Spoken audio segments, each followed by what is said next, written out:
Hi everyone, today we are going to be making these cute little peppermint candy charms that you can use to make a pair of earrings or a necklace or even a bracelet. I do have a PDF pattern for this peppermint candy design available on my website, and I will leave a link to that in the description. I also do have a limited number of bead kits to make the earring and necklace set, so I'll leave that in the description as well. For this project today, I'm going to be using 11-aught Miyuki delica beads. I'm going to be using a silver lined red and a white pearl salon. And since I'm making mine into earrings today, I'm going to need some French hooks and some wire guards. For my thread today, I'm going to be using some white polyester thread conditioned with beeswax. And I've got about an arm's length of it threaded onto my big eye needle. I'm also going to be using my handy dandy thread zap, a pair of needle nose pliers, and a little bit of tissue paper. I'm going to pick up 3 of my white beads and pull them down until I have just a couple inches for a tail. I'm then going to tie the beads into a loop with a double knot so that it forms this triangle shape. I'm then going to pass through the bead right next to our knot so that we can gently tug our knot inside of it. Then I'm going to pick up 2 white beads and go in through the next bead.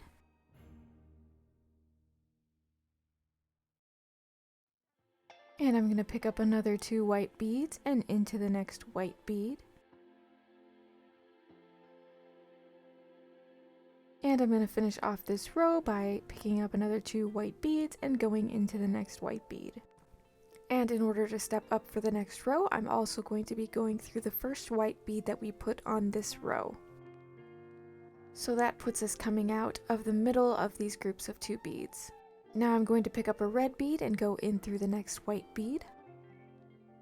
And pick up another red bead and go in through the next white bead. That means we'll be putting a red bead in between the groups of 2 white beads and in the middle of the groups of 2 white beads. So we will end up with a total of 6 red beads for this round. And when I go into the last white bead for the round, I'm also going to step up through the first red bead that we put on this round. So now I'm coming out of a red bead and I'm going to pick up a white bead and a red bead and go through the next red bead. And I'm going to add a group of 1 white bead and 1 red bead between every red bead.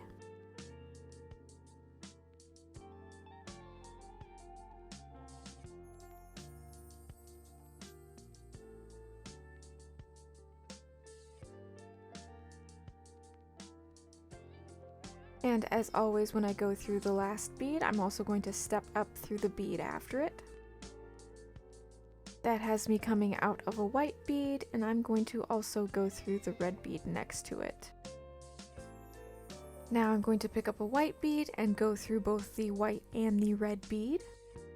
I'm also going to be doing this in the next gap, so I'll be adding a total of 6 white beads for this round. And you can see my spiral pattern is starting to form.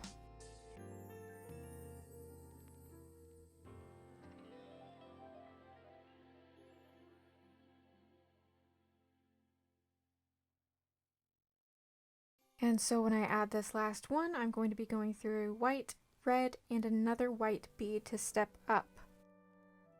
Now to start off the next row, I'm going to pick up a white bead and 2 red beads and go into the next white bead that is sticking up. And we're going to add a white bead and 2 red beads in between every gap of the white beads sticking up from the last round.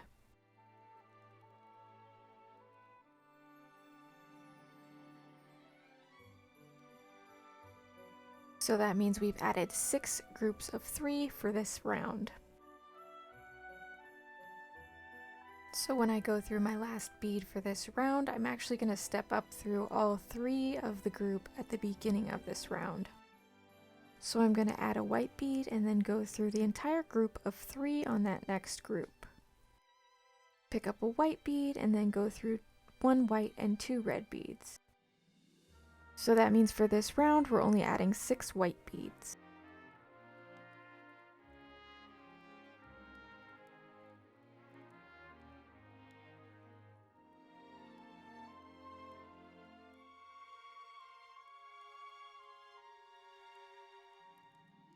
And so for the last one, I'm going through that entire group of 3 plus the next white bead sticking up. Now I'm going to be picking up a white bead and a red bead and going through the next red bead. Then I'll pick up a red bead and a white bead and I'll go through the next white bead sticking up. And I'm going to continue this all the way around, first a white and a red bead and then a red and a white bead.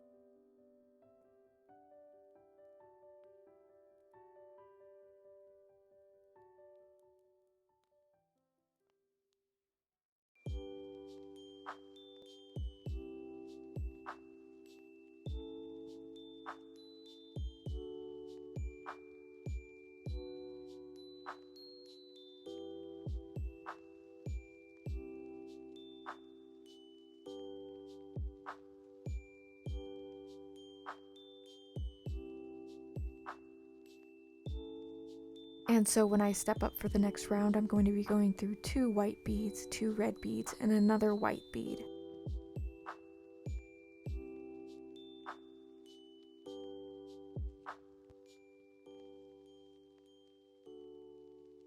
So to start off this round, I'm going to be picking up a white bead, and then I'm going to go through a white bead, 2 red beads, and another white bead. So this round is another one where we're just going to be putting on 6 white beads.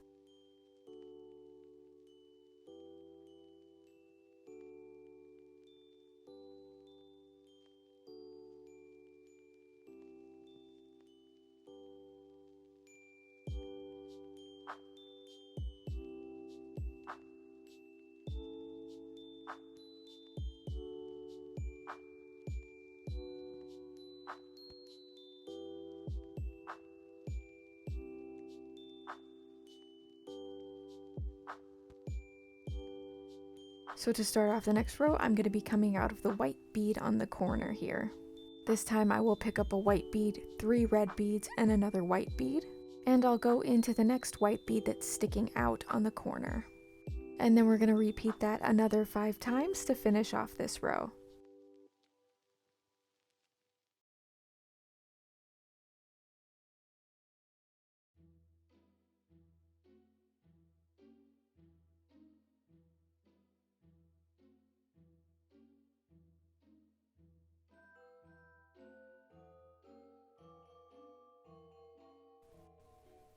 And you can see that when the pattern is flat like this, it looks a little bit hexagon shaped. I'm going to go into this white bead and step up through the initial group of 5 beads. And now at this point we can cinch up that last row and give our peppermint candy a little bit of a 3-dimensional shape. And that is really going to round out these edges to make it look more circular. I like to shape it around my finger to give it that soft 3-dimensional look. I'm going to work this middle tail thread through a bead or 2 so that when I cut it off, it's not cutting right next to the knot.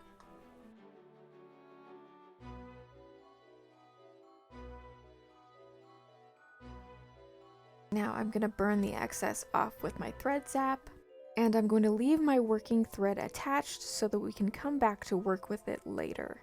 At this point, I'm going to make a duplicate of what we just made, except for I'm going to leave off the very last row.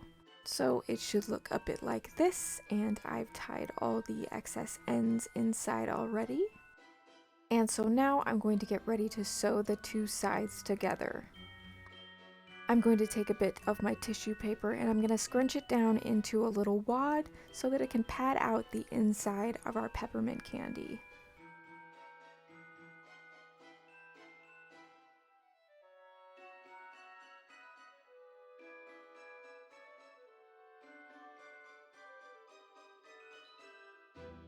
I'm going to place my tissue wad on top of the small side and sandwich it with the larger side.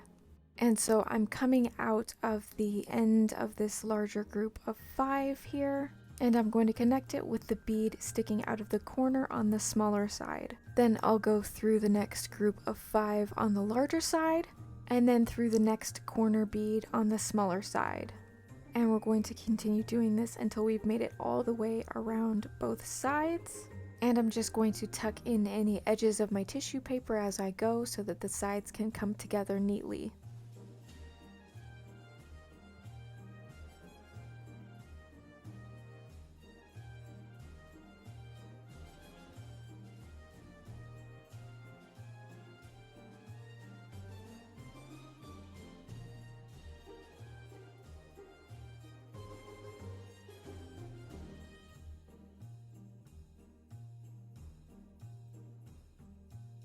And once I've made my way all the way around, I can cinch it up and squish the sides in a little bit.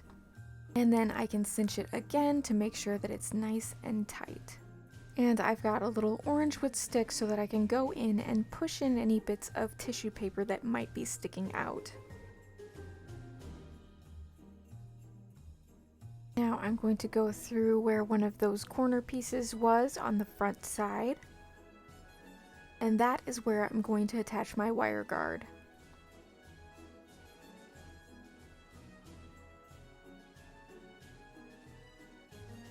So I'm going to go up one leg of the wire guard, down the other leg, back into that center bead, and then around the wire guard and into that bead again.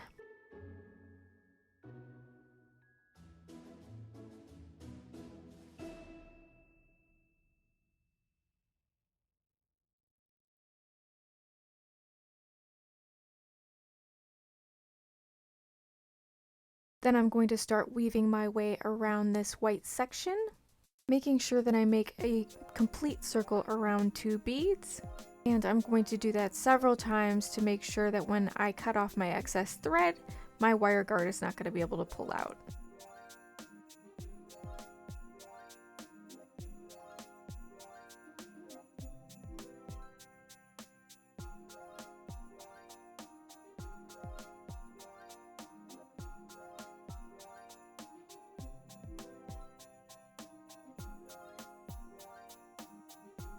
And when I feel like I've made enough rounds in there, I'm going to burn off the excess with my thread zap.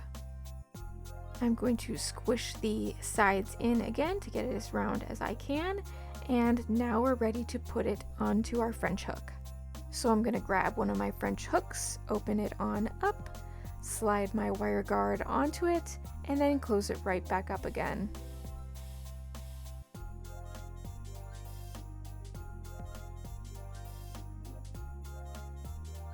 And here you have your cute little peppermint charm. It's quite adorable. And you just got to do that one more time to get its mate. And these are just really fun, cute little earrings. These are just so perfectly festive for the holidays.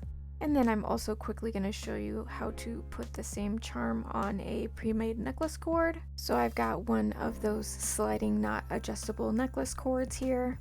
And I'm going to take a 4mm jump ring, open it on up, slide the wire guard in there, and then slide it around my necklace cord. And then I can close back up my jump ring and I have a cute little charm on my necklace. And these would also make really great charms for a bracelet. So if anybody does add one of these charms, or maybe a bunch of these charms, to a bracelet, please tag me. I would love to see it. And if you'd like to see how I made these pretty holly leaf earrings, stay tuned for next week's video. Thank you so much for watching. If you enjoyed this tutorial and want to see more, please be sure to throw me a crumb of a like, a morsel of a subscribe, or a tasty tidbit of a comment. And if you really want to support this channel, you can go to my website, Xerelia.com, where I list the pieces you see here.